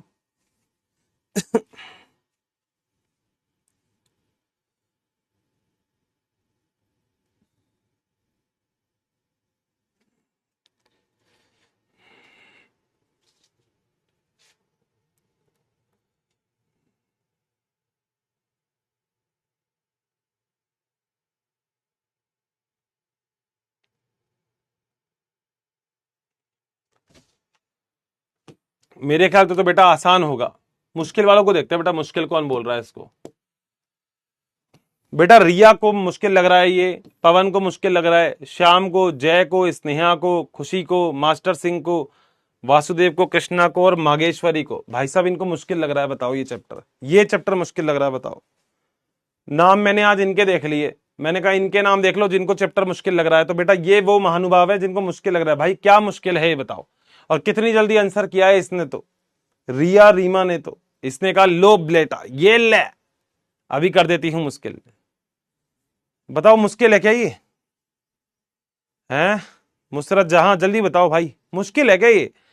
जिसने इससे पहले वाला चैप्टर पढ़ा होगा उसको तो बड़ा आसान लग रहा होगा, वो तो कह ही नहीं सकता कि ये मुश्किल चैप्टर है। वो तो कहेगा आशीष सर इससे आसान चैप्टर तो अभी तक आपने पढ़ाया ही नहीं, सबसे आसान चैप्टर पढ़ा रहे हो आज आप। रैंक गई, कोई बात नहीं बेटा, रैंक वैंक में तो क्या है, ठीक है ना। डाउट अभी भी रह गया क्या कुछ? सर मुश्किल था लेकिन आसान बना दिया। सिंपल है, बहुत बढ़िया, ऑल क्लियर। सर रिपीट कर दो। बिल्कुल सर, डीएनए का 3D दिखा दीजिए। हाँ बेटा शायद ये अपने पास है, मतलब यहां उस दिन देखा तो था मैंने डीएनए का, है ना। मगर वो कहाँ था, नीचे की तरफ था क्या कहीं पे? ये रहा बेटा, अच्छा याद दिलाया। आएगा क्या? क्लिक तो मैंने कर दिया, आ नहीं रहा है। क्लिक तो मैंने कर दिया। हम्म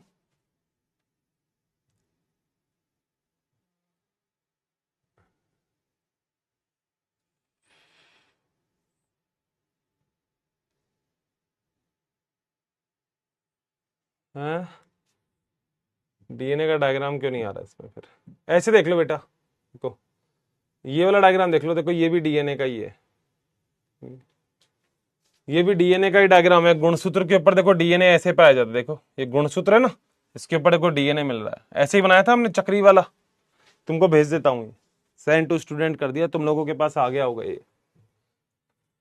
आसान है मेरे हिसाब से तो चैप्टर, सही है। चले, यहां तक का पॉइंट क्लियर है, कोई भी दिक्कत नहीं है। आराम आराम से चलें अब आगे, कोई भी दिक्कत?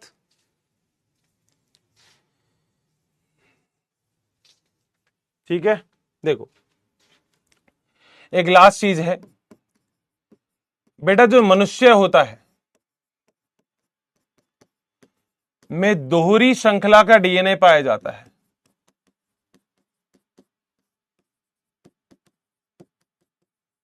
दोहरी श्रृंखला का क्या होता है? डीएनए होता है। किसमें?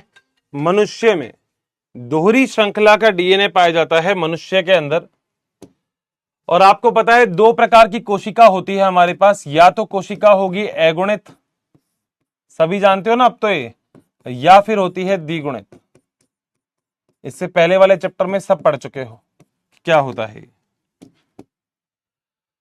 अगर अगुणित कोशिका है जिसके अंदर गुणसूत्रों की संख्या आदि है तो उसके अंदर 3.3 इंटू 10⁻9 बेस पेयर उपस्थित है। क्षारक युग्म बोलते हैं बेस पेयर को। बीपी का मतलब होता है बेस पेयर, जो भी समझाया था, यानी कि क्षारक युग्म होता है ये। सही है। और द्विगुणित अगर है तो ये होता है, इसके डबल कर दो, 6.6 इंटू 10⁻9 बेस पेयर। बोलो क्या पॉइंट क्लियर है? बेस पेयर वही क्षारक युग्म, जोड़े, एक के सामने टी तो एक जोड़ा हो गया, जी के सामने सी तो दूसरा जोड़ा हो गया, ऐसा पहला हो गया ये पॉइंट। अगला पॉइंट, जीवाणु भोजी होता है बेटा एक, जिसे हम बोलते हैं लैम्बडा। लैम्बडा जीवाणु भोजी।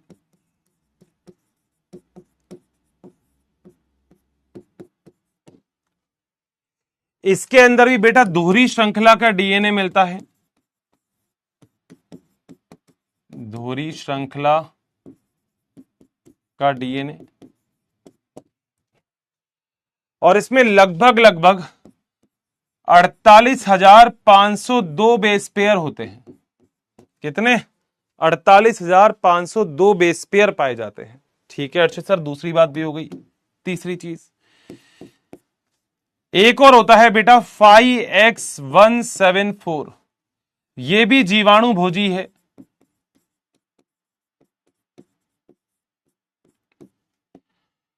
और इसके अंदर अगर देखा जाए तो एकल श्रृंखला का डीएनए होगा, एक ही श्रृंखला पाई जाएगी।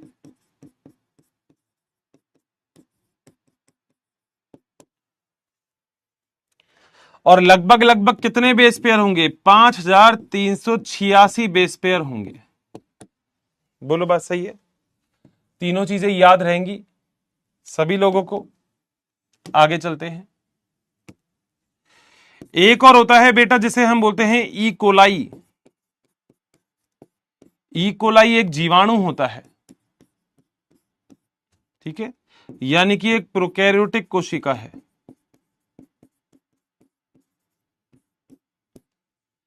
इसके अंदर 4.6 इंटू 10⁻6 बेस पेयर पाए जाते हैं। ये सारे के सारे पॉइंट आपको अच्छे से लर्न करने हैं, इंपॉर्टेंट है ये फॉर नीट। सीधा क्वेश्चन आएगा कि इसमें कितने बेस पेयर हैं, इसमें कितने बेस पेयर हैं, फलाना में कितने हैं, ढिकाना में कितने हैं, तो आपको पता होना चाहिए। बताओ क्या पॉइंट क्लियर है? श्योर? 100%? अब आ जाओ, एक बार जितना भी कुछ पढ़ा है उन सभी चीजों का रिवीजन कर लेते हैं कि हमने आज क्या पढ़ा है। यहां से पढ़ा है, पहली चीज पढ़ी थी कि डीएनए की दोनों श्रृंखलाएं एक दूसरे के प्रति समानांतर होती है। ऐसा क्यों होता है? तो उसका आंसर है कि डीएनए में शर्करा के एक अणु सीधे होता है तो दूसरा अणु उल्टा होता है, तो नंबरिंग आप देखोगे तो एक दूसरे से उल्टा ही होता है। डीएनए ने वाटसन और क्रिक ने 1963 में डीएनए का डबल हेलिकल संरचना, डबल हेलिकल का मतलब समझ गए, ये एक हेलिक्स तो ये दूसरा हेलिक्स, दो अलग अलग थ्रेड, धागा, हेलिकल को क्या बोलते हैं? धागा। तो दो धागों से मिली हुई संरचना हमने बनाई थी। इसके लिए इनको नोबेल पुरस्कार दिया गया। इसे बी डीएनए प्रारूप या मॉडल भी कहते हैं। चारगाव का तुल्यांक सिद्धांत है कि जितने एडिनिन होंगे उतने थाइमिन होंगे, जितने ग्वानिन होंगे उतने साइटोसिन होंगे, मतलब एक ही आएगा आंसर। और इसका एग्जाम्पल हमने यहां पे कर लिया। अगला चीज, एक्सरे तकनीक के द्वारा डीएनए की संरचना को बताया गया था। वैज्ञानिक बड़े इंपॉर्टेंट है, विल्किंस और फ्रैंकलिन। अगला पॉइंट, डीएनए की दोनों श्रृंखला क्या होती है पता है? मध्य में नाइट्रोजन क्षारक होंगे और बैकबोन यानी कि पीछे की ओर फास्फोरस और शर्करा उपस्थित होगी। बिल्कुल सही बात है। यह डीएनए की संरचना है। डीएनए की संरचना में एक 3 से 5 तो दूसरा 5 से 3 जाता है।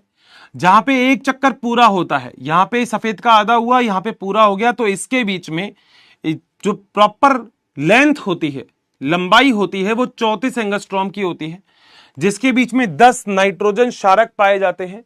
और 34/10 कर दोगे तो 3.4 एंगस्ट्रॉम दो नाइट्रोजन क्षारक के बीच का गैप आपको निकल के आ जाएगा।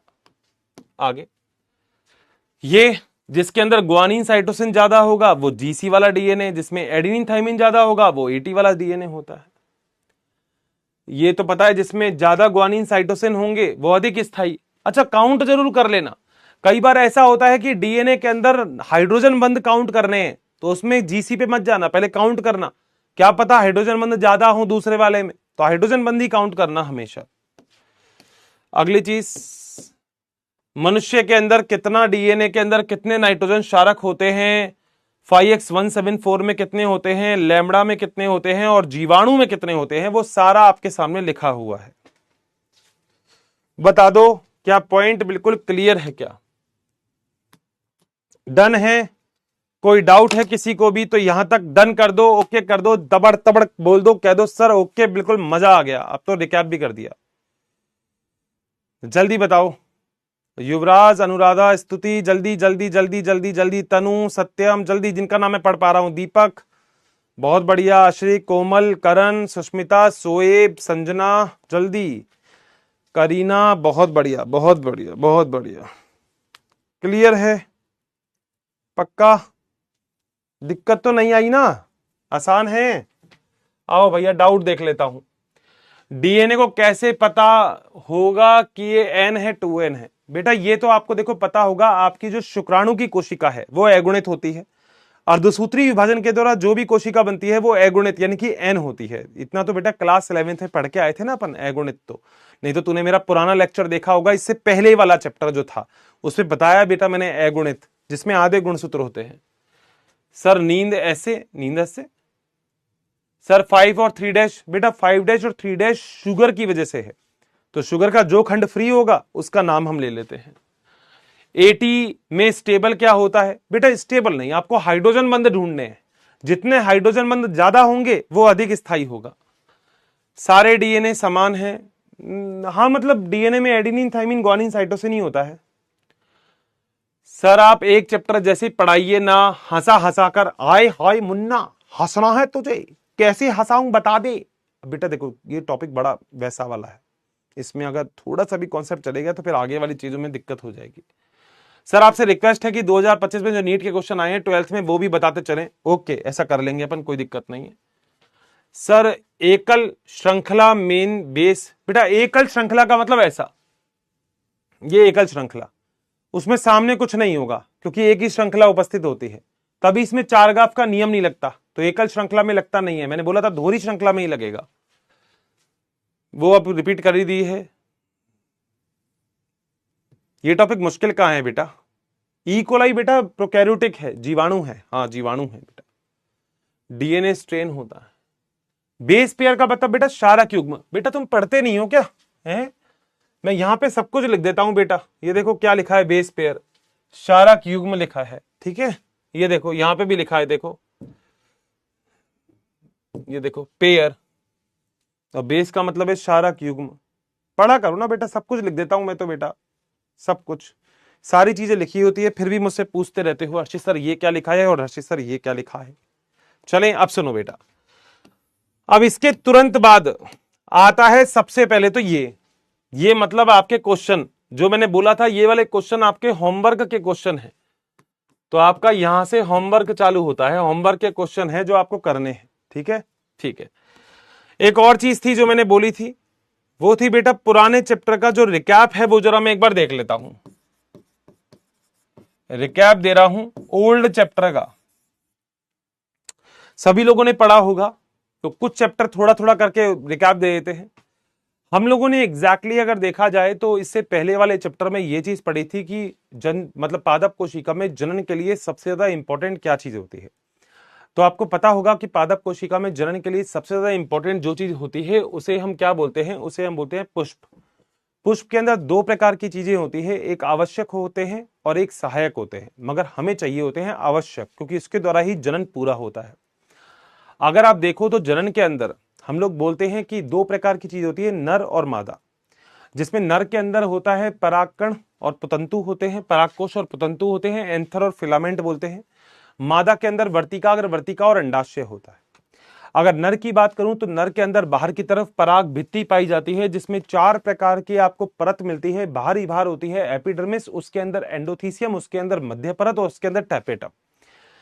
अंदर की तरफ कैसे निर्माण होगा सभी लोगों को पता है। यहाँ पे मात्र कोशिका बनेगी और मात्र कोशिका के बाद विभाजन होने के बाद, समसूत्री विभाजन होने के बाद चार कोशिकाएं बनती है, जो चारों कोशिकाएं आपस में जुड़ी हुई होती है कैलोस के द्वारा, जिसको टैपेटम एक चीज होती है जो कैलेज एंजाइम बना के अलग अलग कर देता है।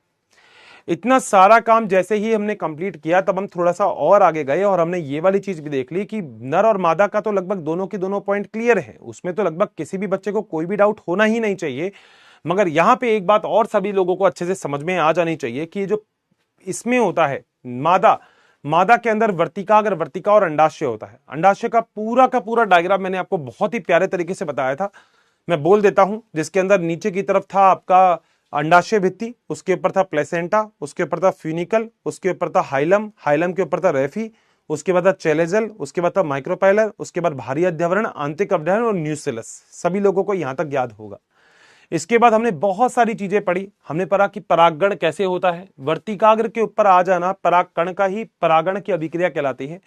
दो प्रकार के होते हैं, स्वपरागण और परपरागण। स्वपरागण भी दो प्रकार के होते हैं, ऑटोगेमी और जेटेनोगेमी। ऑटोगेमी, जेटेनोगेमी, ये जीनोगेमी। एक ही पुष्प एक ही परागण आ जाएगा इस पे, ऑटोगेमी। ये जेटेनोगेमी, एक ही पादप दो पुष्प, और ये होता है जीनोगेमी। ये सारा काम जैसे ही आपने कंप्लीट कर लिया था, फिर आप थोड़ा सा और आगे चले थे और आपने कहा था हर्षित सर इतने में ही चीज कंप्लीट हो जाती है। हमने पढ़ा था कि मधुमक्खी के द्वारा बहुत ज्यादा परागण होता है। हमने कहा था कि जो मधुमक्खी होती है, जो कीट होते हैं, वो नेक्टर को कलेक्ट करने के लिए परागण की अभिक्रिया को पूर्ण करते हैं। हमने बोला था कि जल के द्वारा भी परागण हो सकता है, वो जल के ऊपर भी हो सकता है, जल के मध्य में भी हो सकता है। मैंने आपको बताया था एपी हाइड्रोफिली, एपी का मतलब ऊपर होगा, हाइपो हाइड्रोफिली का नीचे ही होगा। जोस्टेरा इसके एग्जाम्पल आपको लिखवाए हुए थे, मेरे ख्याल से सभी लोगों को क्लियर है, वेलिसनेरिया और जोस्टेरा के नाम से। एक युक्का पादप के बारे में और बताया था, जिसमें प्रोन्यूबा युक्का सेला एक मौत होती है जो अंदर की तरफ अंडे दे देती है और उसी से ही बाहर उसको कवर कर देती है। ठीक है, फिर हमने वहां पे एक और डायग्राम पढ़ा था कॉर्न ऑफ टेसल का। मैंने मक्का के जो फुंदने बताए थे वो भी बताए थे कि उसमें नर और मादा पाए जाते हैं। ये सारा काम हमने कंप्लीट कर लिया था परागण की अभिक्रिया में। बताओ क्या यहां तक पॉइंट क्लियर है? ये सारा पढ़ा था हमने फिर ये भी पढ़ लिया था कि इस अभिक्रिया के बाद आखिर किस तरीके से नई चीज बनेगी। पहले तो दोनों को मिला के आपका युग्मनज बन जाएगा। युग्मनज बनने से पहले हम लोगों ने वो पूरा का पूरा अंडाशय के अंदर पूरी की पूरी संरचना पड़ी थी बीजांड की, जिसके अंदर 3 प्रतिमुखी कोशिका थी, 2 वहां पे ध्रुवीय केंद्रक थे, 2 सहायक कोशिका थी, जिसके ऊपर फिलीफॉर्म संरचना पाई जाती थी, और एक अंड कोशिका वहां पे उपस्थित थी। यहां पर 7 कोशिका और 8 केंद्रक नाम से संरचना थी। इसके तुरंत बाद जब हम आगे गए थे तो हमने और भी बहुत कुछ पढ़ा था। हमने पढ़ा था निषेचन की अभिक्रिया के बाद आखिर क्या होगा, जो पहला नर युग्मक होगा। अच्छा, इससे पहले तो जो पराग नलिका होती है वो नीचे से आ सकती है, बीच में से आ सकती है, या ऊपर से भी आ सकती है। ठीक है, तो 3 तरीके बताए थे। नॉर्मल जब नीचे से आती है तो वही एक सबसे बढ़िया तरीका रहता है। फिर हमने बताया था कि यहाँ पे पहला वाला जो नर युग्मक होगा वो तो अभिक्रिया कर लेगा अंड कोशिका से और बनाएगा युग्मनज, और दूसरा जो नर युग्मक होता है वो दोनों ध्रुवीय केंद्रक फ्यूज हो गए तो 2n बन गया, एक ये n हो गया तो 3n बन गया। इसे त्रिसल्यन बोलते हैं। तो इसी के हिसाब से निषेचन 2 बार होता है, जिसे हम दोहरा निषेचन बोलते हैं। पॉलीगोनम पादप के अंदर पाया जाता था, तो पॉलीगोनम प्लांट में हम इसे बोलते हैं पॉलीगोनम टाइप बोलते हैं। ये सारा काम कंप्लीट होने के बाद हमने फिर भ्रूणपोष के बारे में बात की थी, हमने कहा था ऐसा भी भ्रूणपोष होता है जो केंद्रकीय होता है, ऐसा भी होता है जो कोशिकीय होता है, पूरी संरचना बताई थी। फिर फिनिक्स डेक्टिलीफेरा के बारे में बताया था मैंने, अलग अलग प्रकार के फल के बारे में आपको बताया था, सत्य फल क्या होते हैं, आभासी फल क्या होते हैं, बीज क्या होते हैं, अंकुरण क्या होता है, एक बीजपत्री क्या होता है, द्विबीजपत्री क्या होता है, स्क्विटेलम क्या होता है, और वहां पे एपिकोटाइल क्या होता है, हाइपोकोटाइल क्या होता है, प्रांकुर क्या होता है, मूलांकुर क्या होता है, ये सारी चीजें हमने पढ़ ली थी। बताओ यहां तक पॉइंट क्लियर है क्या? ये था बेटा चैप्टर, मेरे ख्याल से तो लगभग सारे पॉइंट ही कवर हो गए हैं। बी डीएनए बेटा डीएनए का एक मॉडल होता है जिसका नाम दिया था सन्या खान बी डीएनए। तो वॉटसन और क्रिक ने अपने डीएनए को नाम दे दिया, तो नाम था बी डीएनए, ये नाम था उसका। क्लियर है? 100%। अभी भी डाउट है कोई? एक बता दो ओके, सारी चीज क्लियर है, बता दो भैया, डन कर दो अगर सब कुछ ओके है तो।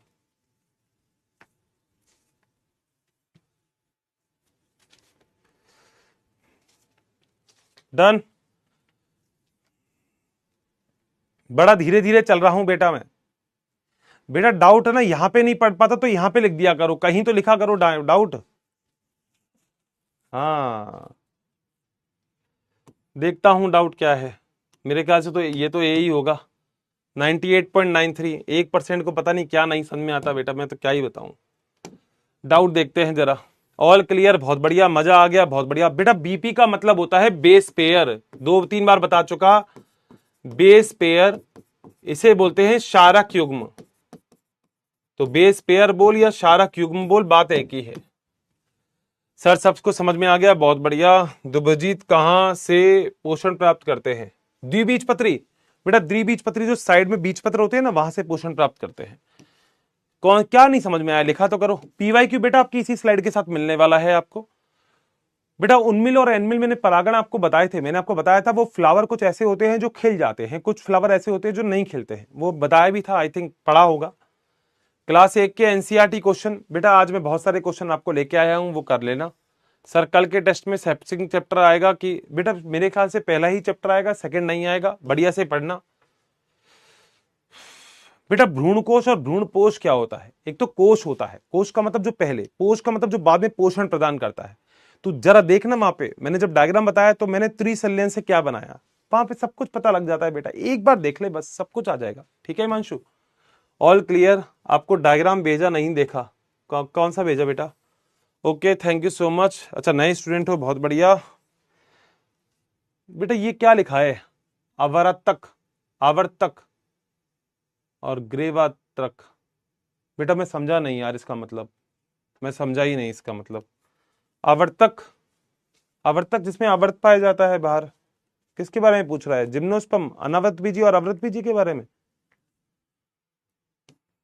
बेटा कॉपी करना मतलब जीवाणु के अंदर तो अपने आनुवंशिक पदार्थ की कॉपी करना मतलब रेप्लिकेशन करना होता है। डीएनए की एक स्ट्रक्चर में जो 5' से 3' वाला कार्बन बनाया है उसके 5' से 3' नहीं कहते हैं, जो कि खाली कार्बन है उसे क्यों मानते हैं? बेटा नहीं नहीं नहीं, एक्चुअली ना हम लोग जो फ्री होता है ना उसे देखते हैं, जो कार्बन का अणु फ्री है ना हम उसे देखेंगे। जैसे मान लो तेरा डीएनए है, तो इस डीएनए में जो 3' पे जो फ्री है, ये फ्री है ना, आगे बंद नहीं बना रहा। देख इसका वाला 3' तो बंद बना रहा है, मगर इसका वाला 3' फ्री है, तो इसलिए हम 3' फ्री मानते हैं, वहां पे 5' फ्री मानते हैं, ऐसा होता है ये। क्लियर है? बस इतना ही कर लेना। और बेटा ये पीवाईक्यू दिए हैं बहुत सारे, आज पीवाईक्यू कर लेना। बताओ डन है? 100%? यहां तक सारी बात सभी लोगों को क्लियर है? बिल्कुल। Ladder board, ladder board, ladder board देख लो भैया, लेडर बोर्ड देख लो।